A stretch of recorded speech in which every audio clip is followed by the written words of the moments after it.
Okay, so I'll start now. We're just after 2, but we've had a few technical gremlins, and my apologies. So thank you very much for joining us today.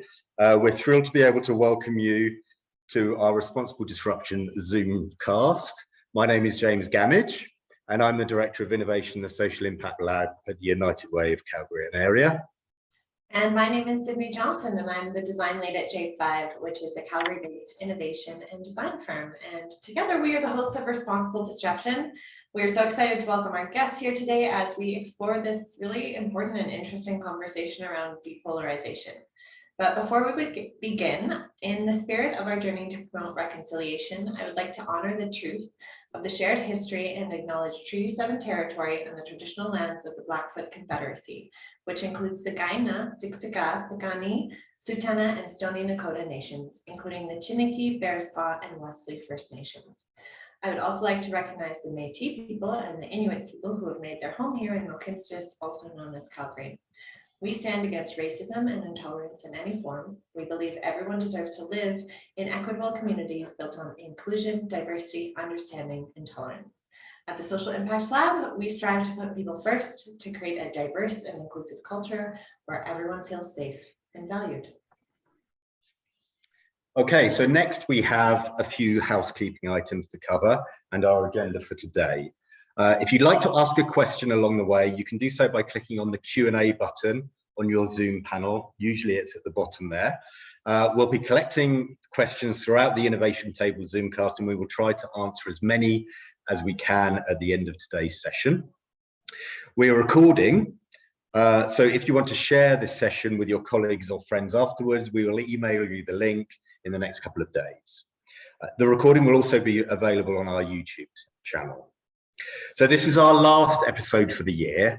We hope you will join us next year. Follow the Social Impact Lab on Eventbrite for upcoming episodes during 2022. So now what we're going to do is just review the topic and introduce our guests. So the Social Impact Lab is a collaboration between J5 and the United Way of Calgary and area and responds to the disruption we are seeking in the social sector. At the lab, we invest in innovation, which we are calling responsible disruption, ensuring that any change that results is considered fair for Calgarians and communities. Our Responsible Disruption Zoomcasts are a series of discussions with leading players about disruption in their fields, if you haven't seen us before. What we're talking about today is depolarization, as the title suggests.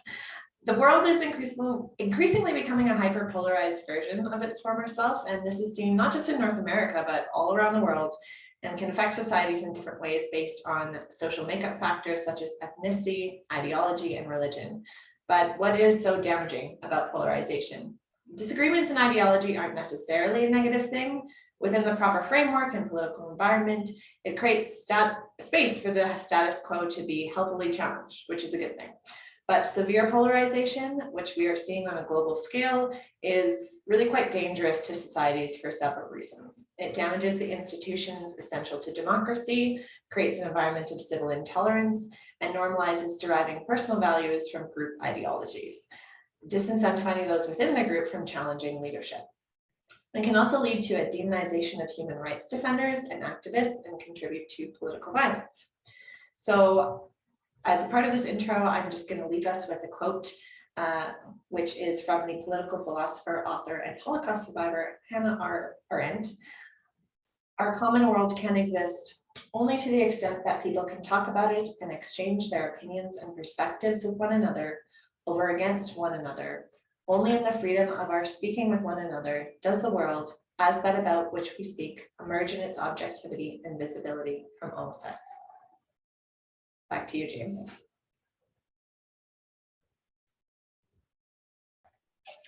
Need to come off mute. So thanks, Sydney. So let's meet our guests today. So our first guest is DJ Kelly. So DJ is the Calgary-based community engagement professional and advocate. He is the manager of community engagement at the University of Calgary and chair of the Petra Kuchar Night Calgary Speaker Series. As a citizen, he has successfully advocated for the creation of the City of Calgary's Open Data Catalogue and Poet Laureate Programme as methods to increase the transparency and accountability of government. DJ is the former president or chair of Winston Heights Mount View Community Association, Nuit Blanche Calgary, Calgary Professional Arts Alliance, and Betty Mitchell Professional Theatre Awards. Projects he's led have received United Way of Calgary and Area's President's Award, International Association of Facilitators Platinum Impact Award, and earned the International Association of Public Participation Organisation of the Year. For his volunteer efforts, DJ has received the Queen Elizabeth II Diamond Jubilee Medal and was named a top 40 under 40 by Avenue magazine. DJ was a core member of Civic Camp, a decentralized community engagement initiative, and was a candidate for Calgary City Council in the elections a couple of months ago. Our next guest is Conor O'Shea. So Conor is a mechanical engineer by background with over a decade of experience working for Shell Canada. Early in his career, he built expertise in planning, project management, economic assessment, and hands-on operation and optimization of upstream assets in production engineering, well delivery, and field development roles. In 2015, Conor was hired into the role of business advisor to Shell Canada president and concurrently completed with a distinction an executive MBA at Cornell and Queen's universities. During this time, Conor worked directly with the executive team to develop and implement Shell's Focus to Win strategy. Conor later held commercial roles at Shell, and his last role was responsible for sales of over $150 million of natural gas liquids annually. In 2019, Conor stepped away from Shell and found WestGen Technologies, a clean technology company focused on solving the problem of methane emissions from pneumatic devices. Now in its third year, WestGen's ePod technology is deployed across North America and is eliminating more than 50,000 tons of CO2 emissions annually. Conor is a member of United Way's Gain a Profit non-profit consulting services team, serves as president of Calgary Smith Business Club, and acts as a business development coach for community economic development organization Momentum. Our third guest, and sitting right next to me, is Beth Juniak. So Beth is a settler originally from the traditional territory of the Three Fires Confederacy, also known as the Windsor-Detroit area, and is proud to make her home in Mohkinstsis, also known as Calgary. The traditional territory of the Blackfoot Confederacy of the Kainai, Siksika, Piikani nations, home to the Tsuut'ina Nation, the Chiniki, Wesley, and Bears Paw nations, and Métis Region 3. As a creative strategist, Beth brings over 20 years of innovative leadership to the United Way. During her career, she has led high-functioning creative teams in the municipal government and non-profit sectors in Ontario and Alberta. As a member of the LGBTQS+ community, she works to build places and spaces based on principles of equity and diversity where everyone feels safe and valued. Beth believes that leadership starts with the idea that everyone is always contributing and that good leaders facilitate an environment where both creativity and practical tactical realities coexist. She's known for her boundless energy, believe me, it's true, for disruption, a relentless curiosity, and huge enthusiasm for people bringing their authentic selves into the workplace. With the Master's Certificate in Municipal Leadership from York University's School of Business and a Social Innovation Residency at the Banff Centre for Leadership and the Arts as some of her most recent educational pursuits, Beth's commitment to lifelong learning demonstrates the truism that the world is a place of boundless opportunities for growth. So welcome to you all.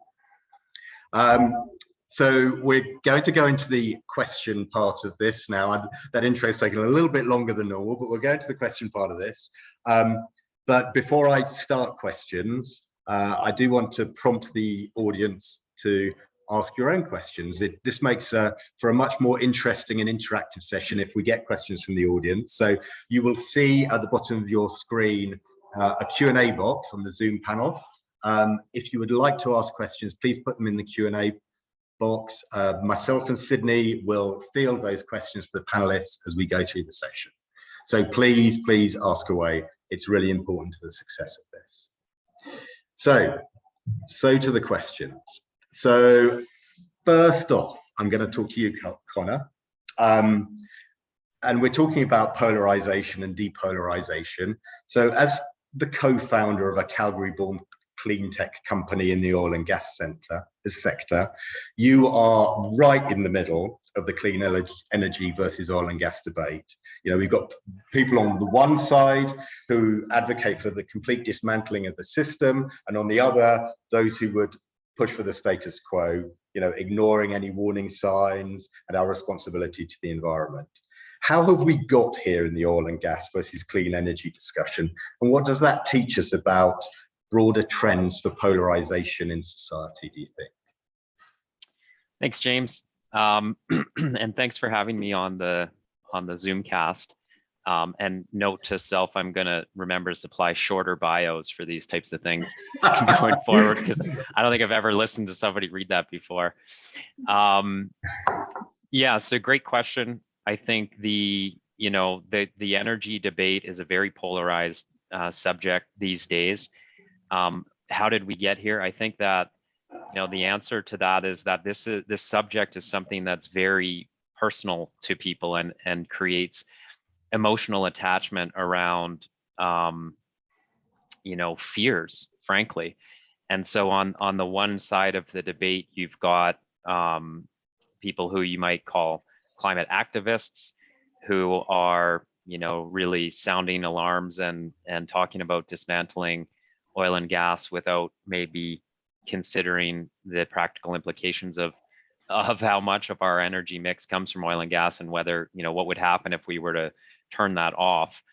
But truly those people are driven because they're concerned and they have fear about the future of the planet and for their children.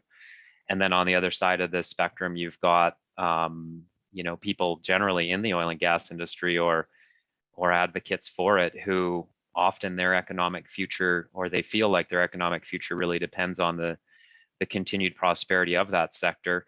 And so they may be afraid of things like losing their jobs or not having the means to provide for their family. And it's those types of emotional attachments to an issue that's so important to us that create maybe a lack of rational discussion and some of this polarization that we see.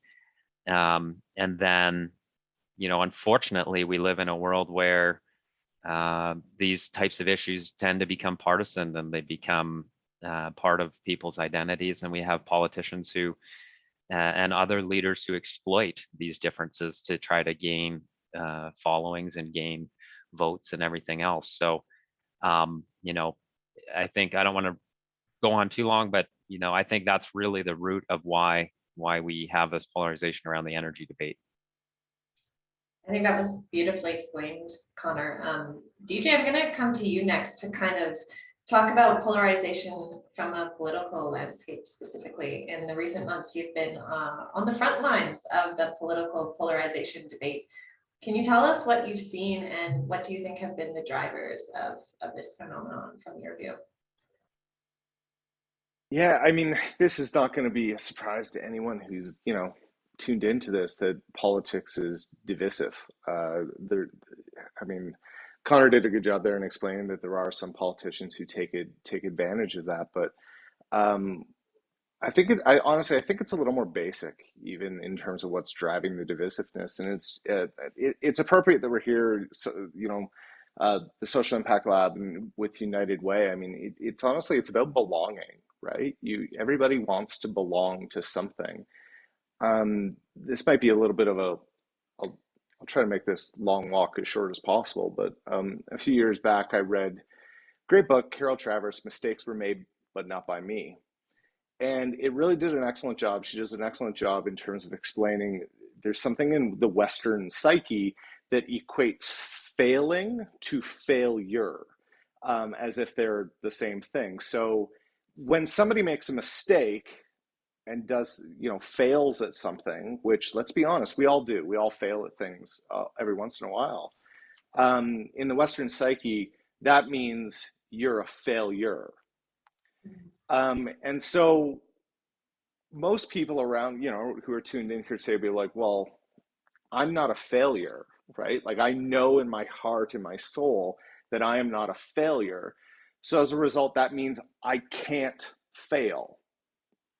That is something that's really unique to Western culture, I think, in terms of it. So that idea of I am not wrong because I am a good person is where you end up at. And so as a result, it becomes really easy for you to entrench further and further and further into a political ideology. But because you want to belong, we tend not to look at it too much further, and we just go, this is an opportunity for me to be part of a group. And as a part of the group, we know that we're right, and that means anybody who thinks differently is wrong. And that's where we end up with a lot of politicians taking advantage of that and taking it to what I would say almost illogical ends.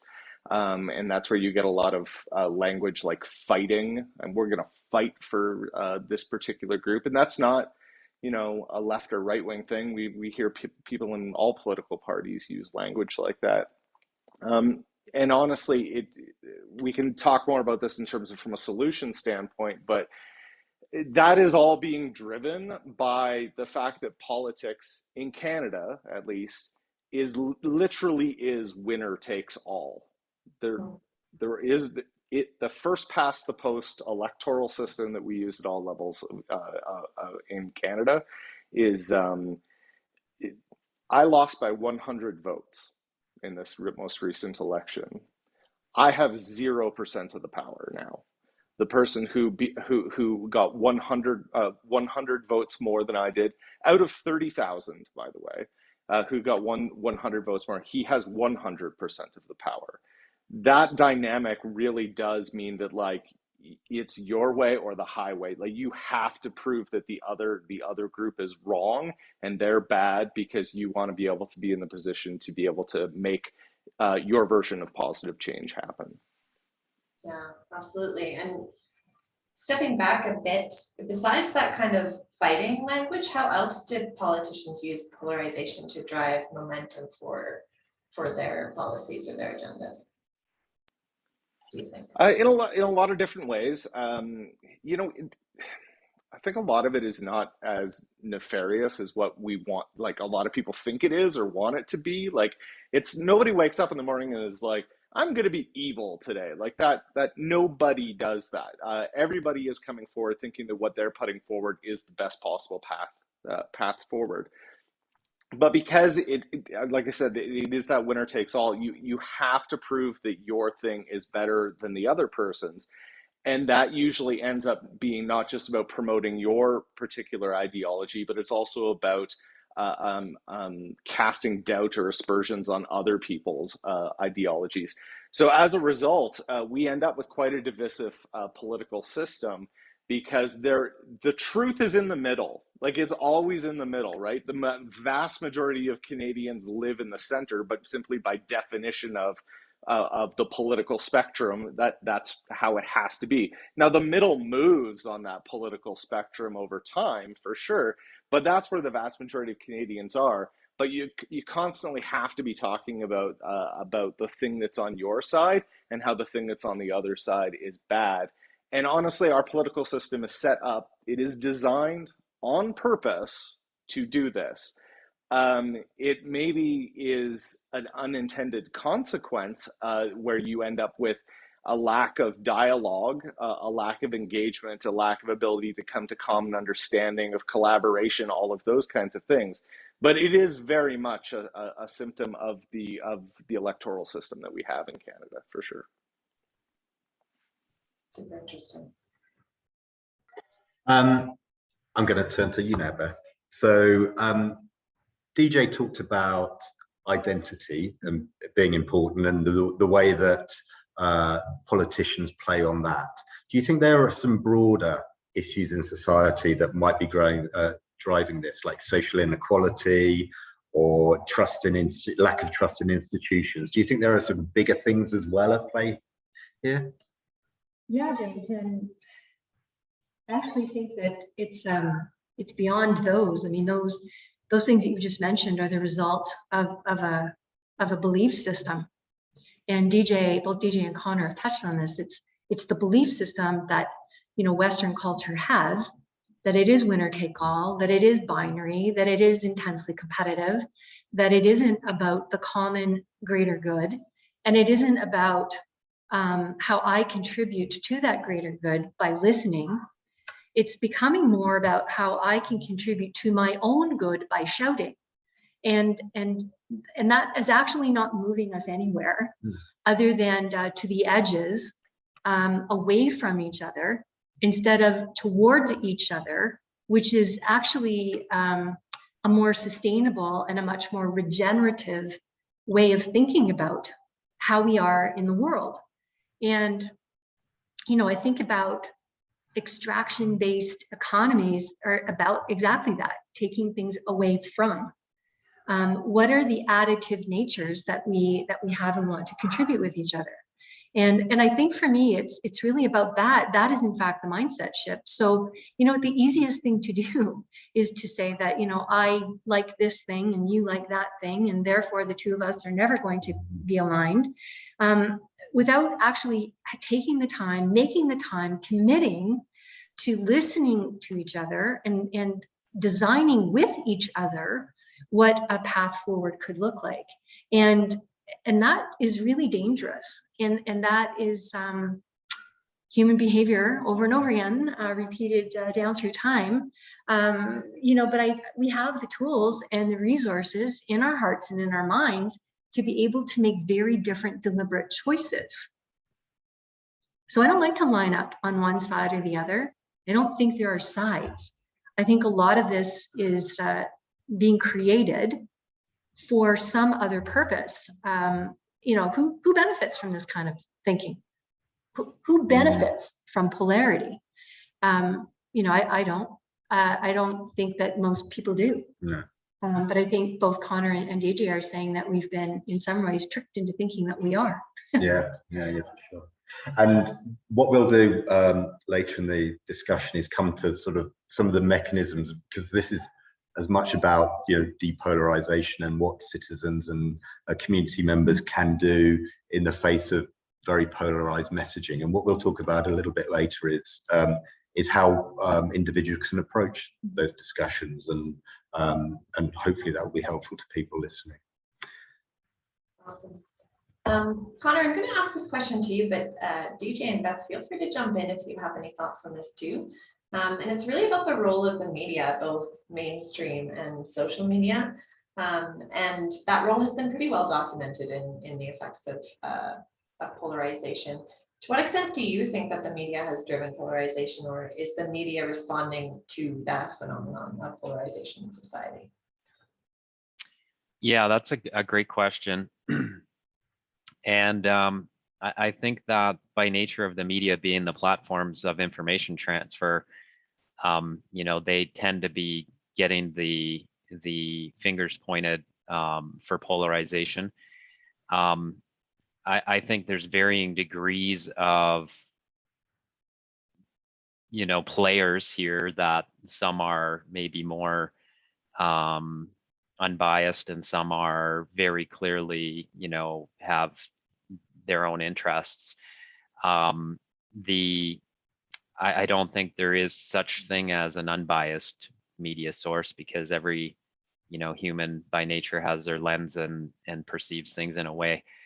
And one thing that I always find funny is when I read stories about the energy industry, I always realize just how wrong they are. Like, wow, they really missed it, you know, from someone who's on the inside being part of that. And then I read something from another industry and it's like, wow, I can't believe that's happening. But then you just have to check yourself and say, wait a second, you know, it's always wrong when it's about me. So what's going on here? So it helps to have that. I personally think that, you know, part of the challenge and why things have gotten worse maybe in the last 10 years is because of the social media echo chamber phenomenon. And I really hope that, you know, that we're starting as a society to recognize that and crack down on it, and, you know, unfortunately, we're easy to manipulate with algorithms, and that's just the nature of human nature. And so I hope that, you know, through time we start to figure out how to do social media better. Actually, we were going to touch on social media, and I've got a quote actually that I'm going to ask Beth about. So came across this quote in preparation for this session. So human nature is completely at odds with modern communication technology, as the selfish or wanting parts of the human creature are only kept at bay by virtue of a strong community with cultural practices and mechanisms that encourage people to self-regulate around altruistic values. Technologically, we've too quickly entered a Wild West space that caters to the dark wolf with little responsibility. So speaking to social media and the phenomenon that obviously Connor brought up there in the last 10 years or so, what's your reaction to that? You know, I used to, I'm an early adopter of a lot of stuff. And, you know, when many of the common social media tools were first launched, you know, I was on them. I thought it was fun. I was like, oh, this is cool. And, you know, then I quickly realized it's the Truman Show, you know, for those of you who are familiar with that film. And it's entertainment, and it has whatever value you choose to give it. And I quickly started to figure out that I could not only curate my own reality, but really mess around with it. And that's pretty dangerous, particularly when it's in the hands of people who are doing it for profit, and and I don't know where they're seeing community benefit. So again, a lot of it I think is pretty destructive, and it's absolutely allowing us to fall into rabbit holes. You know, look at things like QAnon, like these, they're all just rabbit holes. People, it is an echo chamber. People are kind of find their own people. They find people who are, you know, yeah, I believe in that. And I think that, you know, we talk about digital detox. I don't really participate in social media much anymore at all, in fact. In fact, I don't even watch much mainstream media. I've really started to think about the power of story, and the story that I tell myself about myself, the story that we tell ourselves about ourselves, is really based on the actual human interactions that I have. How many people do I actually know? And why do I think that person is of any interest to me? So I'm really, you know, snapping back myself quite to the other side and wanting to sit and listen and sit in circles and just observe and listen and really try to internalize things and educate myself on topics that I'm interested in, which means a wide variety of sources of information, you know, coming into myself. And, you know, look, people are just trying to live their lives, right? People are just trying to live their lives every day and do like really normal, simple things. Look after each other from a family perspective, you know, feed ourselves, nourish ourselves, and do normal things. And I think the way that, you know, media is interjecting itself in a way that's not helpful to any of those core activities that we want to do as humans, which includes listening with each other and listening to each other. And I see a comment in here coming in from Reg and Rose Crowshoe, referencing Reg and Rose Crowshoe. And, you know, I'm thinking a lot about that, Bruce, as we're responding here. What is the space that we're actually creating here? We are not creating ethical space between and amongst ourselves as people on the individual level or on the group level. What is the common problems that we're trying to solve? How are we thinking about community in its smallest and its largest sense? So, I mean, I think it's time for us to really ask ourselves hard questions as individuals and as communities, and really look at what is being provided to us in media as theater.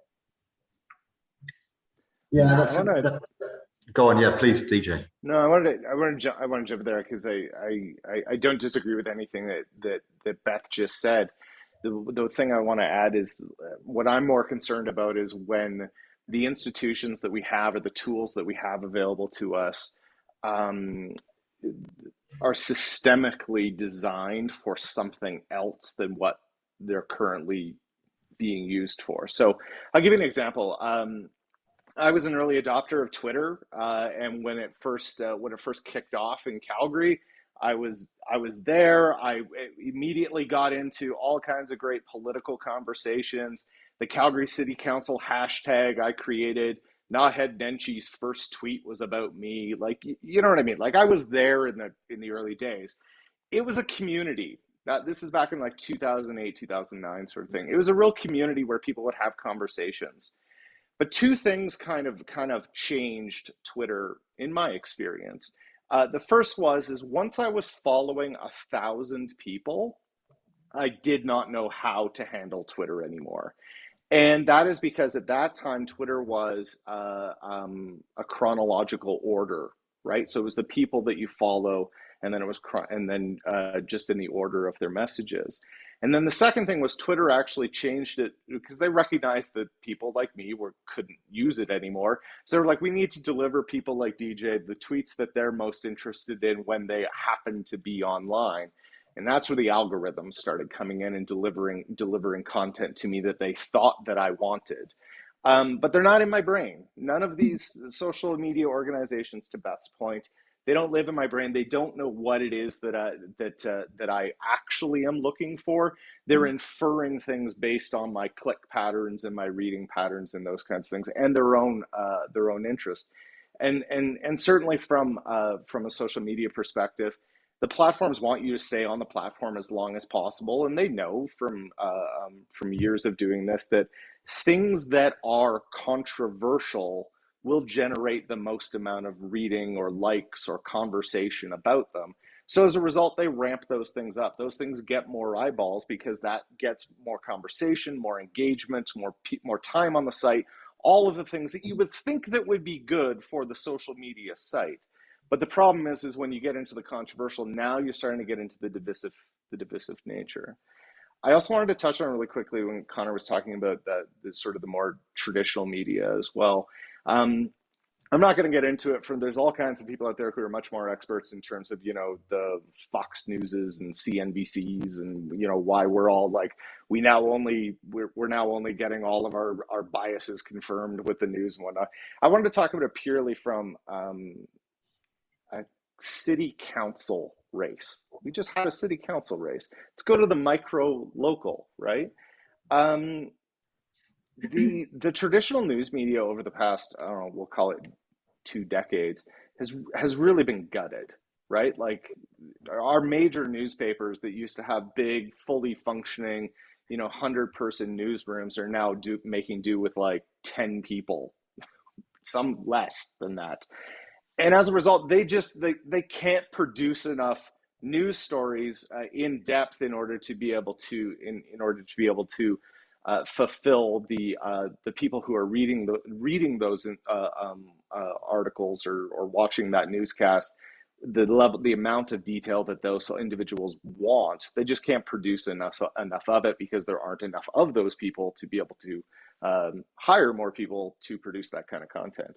So as a result, if you take a look at just like the city council race, for example, I was running against an incumbent in one of only a couple of people going up against incumbents in this particular race, an incumbent who was highly polarizing to begin with.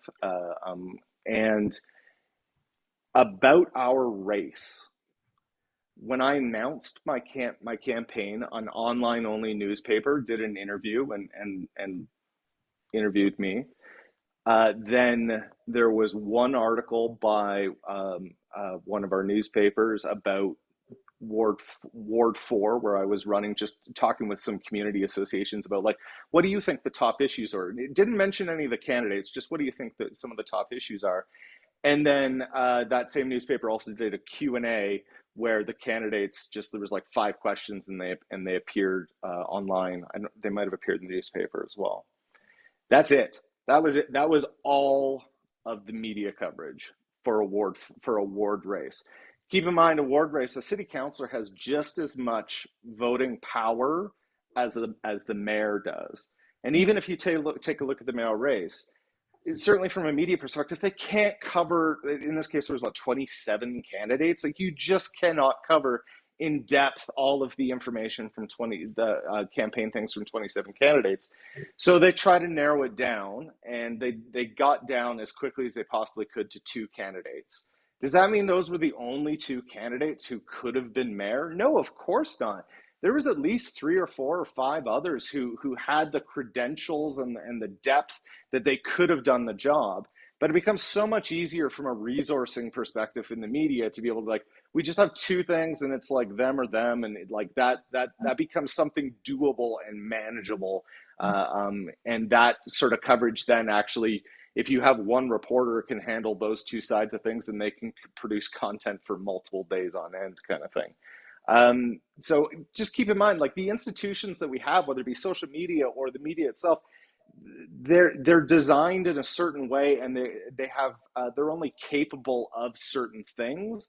They may have been capable of different things in the past. They may be capable of different things in the future, but we're dealing with the institutions the way that they are right now. And those, because of those systemic issues, is kind of forcing us in one direction or another. I think so, DJ. And you know what? They're also, because of that resourcing, they don't have the capacity to be curious. And they don't have the capacity to ask better questions. And actually, right, provide that kind of in-depth analysis and insight that is really what people are craving. Yeah, and when you have like one reporter who's covering multiple things, I mean, what is their background? What did they go to university to study, or, you know, any of those kinds of things? They have to get up to speed on a topic very quickly in a lot more depth than the readers are. And I would argue in some cases, they barely have more depth than the readers do, because, you know, we've all done this before, where you're like, I only need to be 1 day smarter than you do, and I'm the expert because I'm only 1 day smarter. I know more than you do. So often that is sort of the situation that I think that the media sort of finds themselves in. And I mean, it's unfortunate, but I mean, it goes to like Connor's point about environmentalists versus oil and gas. Like, it is that particular issue is so much more complex than you know, 3 column inches of a newspaper article are going to allow you to cover, kind of thing. Yeah. So I'm going to jump on this point, because we've got other questions, but reflecting back on Bruce's question in the question and answer, and Beth touched on it, but there's an angle I just want to explore with it. So Reg and Rose Crowshoe, who are the respected Blackfoot elders, talk about the concept of ethical space. It goes as follows: when we work to understand a perspective which is different from our own, and then examine that understanding with an eye to finding connections with our own perspective on our own worldview, we begin to create an ethical space. It seems like the Indigenous folk had this polarization thing figured out a long time ago. What are your comments? So what I want to focus on, you've both talked, DJ and Beth both talked about sort of turning off social media and Twitter, and, you know, not being able to engage in the media in the way that we might used to have been able to do so.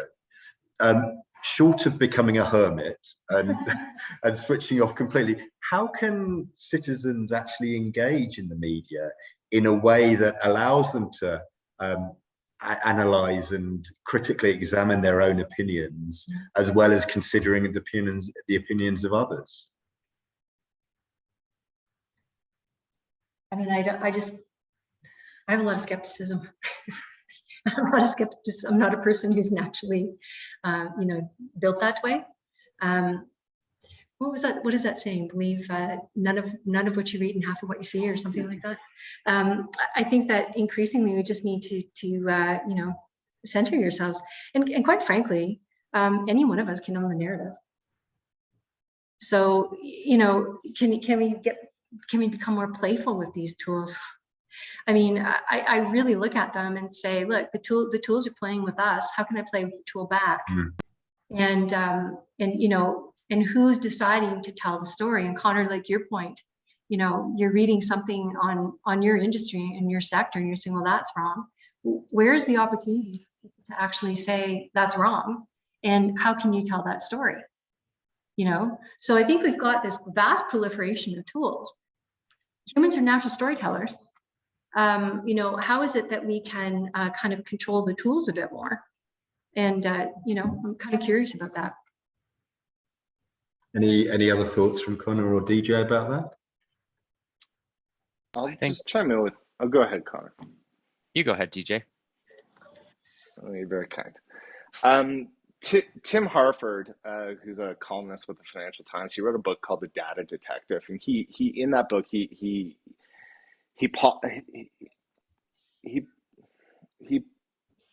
has an idea. He has an idea that I had never heard before, I guess. So I wanted to kind of share it with you because I think it kind of speaks to this, which is we used to have like the nightly news. And then things got a little wonky when we moved to like 24-hour news. And then things felt like they really went off the rails when we went to like social media, which is like minute by minute type news. Stream of consciousness news. Yeah, and Harford's point in terms of was he's like, think about what a daily newspaper carries, like the stories in a daily newspaper. And then think about what stories a weekly newspaper would carry. They're not going to be the same stories, or they're going to be told slightly differently. And then he takes this to extremes. He's like, what would an annual newspaper look like? What stories would an annual newspaper tell? What stories would a 10-year newspaper, a decade-long newspaper tell? 100-year, 1,000-year, like the stories become very, very different. So I think that for me, to Beth's point, it's try not to consume the micro news. Try to look at it from more of a macro point of view. Try to look at like a weekly or monthly, quote unquote, newspaper rather than daily or hourly newspapers. That's what I'm trying to do in my world. And anytime I love Twitter, I love Facebook. Don't get me wrong. As a community engagement person, I'm fascinated by the engagement potential of those platforms.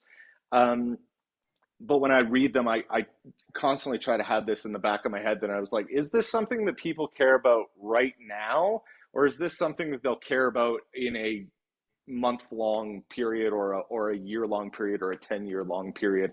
And then try to filter out the things that are just like, no, these are things that people are just upset about at this particular moment.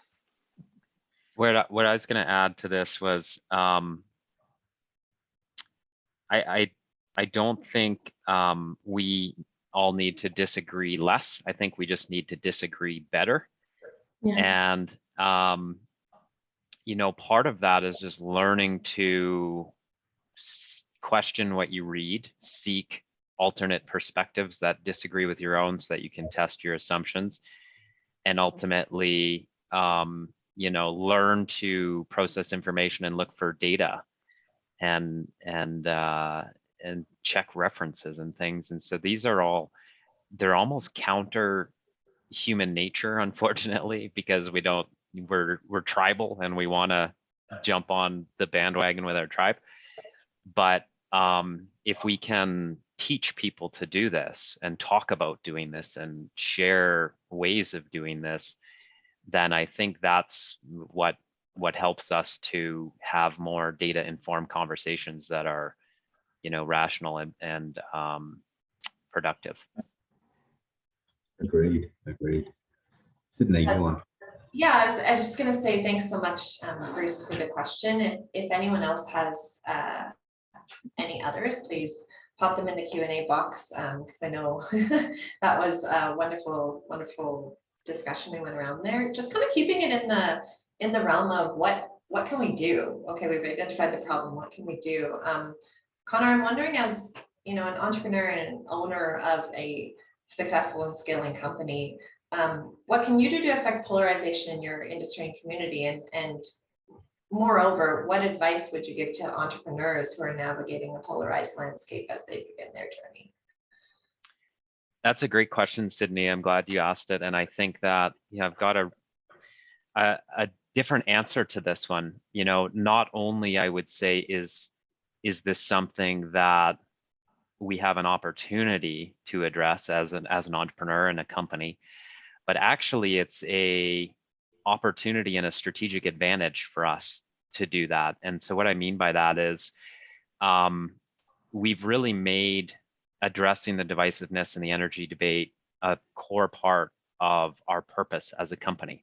Mm-hmm. And so we see ourselves, you know, as kind of the bridge in the middle of this debate with people on either side. You know, we come from the oil and gas industry, and ultimately we believe in the industry, but we also understand that it has to change, and there are things that are imminently needing to be addressed, you know, in our operations. And so we kind of see ourselves as a group of people that, rather than being on the extremes, you know, talking, we're kind of in the middle saying, okay, well, let's just ignore the talking for now. We're going to see if we can go out and solve these problems, because there's lots of things that we can just do today to, you know, improve the environmental footprint of our energy system and move forward, you know, whether without having to agree on what the pace and the end goal is. There's things that we can just do that are definitely the right things to do today. So by creating a company where that's our purpose, we actually are able to attract talented people, and, you know, and we're able to attract customers who want to be part of our journey. So I think that for us, having this purpose around addressing polarization has actually been a strategic advantage in our company. And I think there's an opportunity for other entrepreneurs to do the same thing.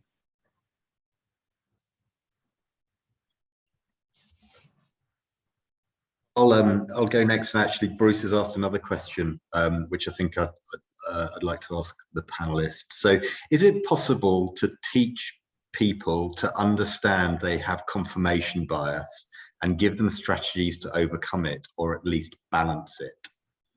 So again, this is like, you know, if there is confirmation bias present or polarization present, how do we ameliorate that, or how do we teach people to recognize that in their opinions? Any thoughts on that? Yeah, I think we need to start in schools really early on. We're teaching confirmation bias. In fact, I wonder if the entire curriculum isn't actually set up to reinforce confirmation bias. There's also sophistication bias. There's you know, intellectual bias. There's race bias. You know, I think that the opportunity to decolonize and deconstruct the very systems that are, you know, we're teaching ourselves how to be in the world. You know, I think there's a lot that can be done there.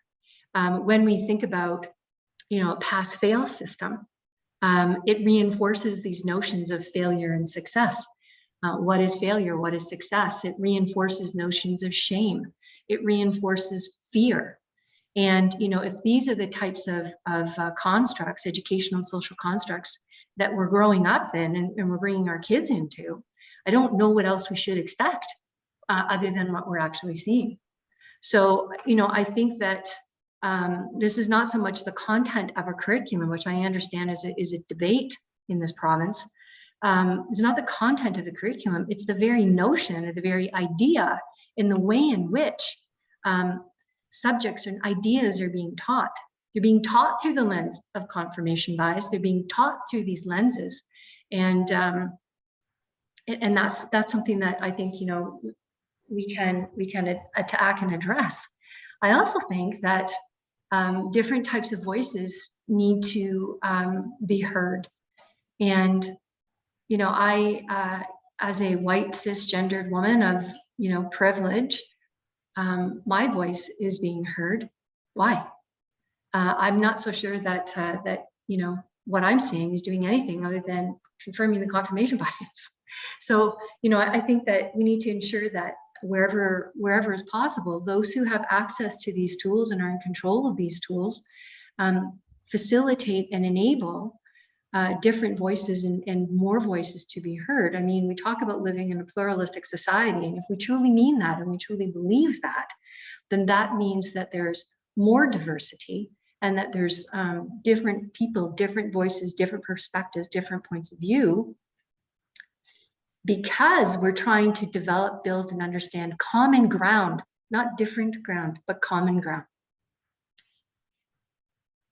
Any other thoughts on that, Connor or DJ? I'll echo the teach life skills in school, and I don't know why we don't teach people life skills in school, because there's a lot of life skills that would be useful to people that like this, like how to evaluate information, and you know, and we just don't touch that. I'm not sure why. And instead we debate about the content, you know, and we create more divisiveness that way. Yeah, I'll echo that. I think Beth was spot on here. I mean, is there anything more difficult than getting somebody to care about something that they've never cared about before in their entire life?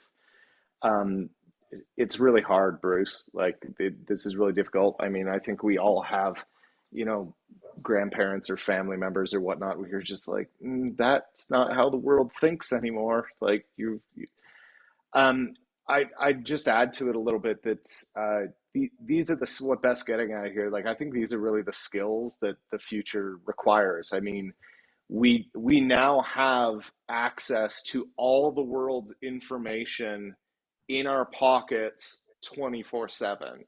So the idea of memorizing facts and figures and things like that, just it doesn't make any sense anymore. Which, yes, Beth, don't get me started on the curriculum. I I recently That's joined the another board of episode for the new it's a year. We'll get some whole educators other in here, thing. some families and kids. Um, but this is, I guess, one of the things, right, is that we hear an awful lot, especially from our political leaders, that we need to be more innovative, we need to be more entrepreneurial. But you need to teach those skills, because those skills are not just ones that we're inherently born with, and it's really like knowing what confirmation bias is, like Bruce asked in the question, or like Connor just said in terms of seeking other sources of information. We need to teach those skills so that that just is like the default place where people are. That's not been the focus of our education system up until now. But my personal, I went to an arts high school, so inquiry based methodology was absolutely in my education for sure. And I think it's one of the reasons why I'm now a deeply curious person. Like it's a little chicken and the egg, which one happened first? But I think that even if it is more chicken than egg, we'll end up with a lot more of a curious population that is not distrustful, that they trust in everybody's ability to seek out information and to question things. So it's not about trust or untrustworthiness, but it is about that, like questioning things in a healthy way. And speaking to that point of getting people to care about things that they haven't before, how do we help our community reconnect to empathy and understanding? Anyone? There's a lot that's going on in Calgary, you know, city people, a lot of people are doing this. This is about one person listening and having a conversation with another one person. And like, I think sometimes that we want to try to overcomplicate what community building is all about. But do we know our neighbors? Do we know the people that we see and encounter and who frankly held our society together in the last 18 months, the people who are working at grocery stores and people who are, working, in roles like that, who actually held our places together? Do we know who they are? Do we know each other? Are we even remotely curious about each other? Like for me, I think it's about these intensely deep personal commitments to being curious about each other. My partner's an intensely curious person, and some of you on this call may have met Denise, and you will know this about her. She's very interested in people that she meets. She's curious. She wants to know, more about them. And for me, like, we can talk about grandiose systems change initiatives that many of us are all involved in. But I want to know who you are. And I want to know more about you as a person. And I feel that if we can deepen our real personal connections, then many of this, noise that goes on, we can see it for what it is. Yeah, that's a great thought.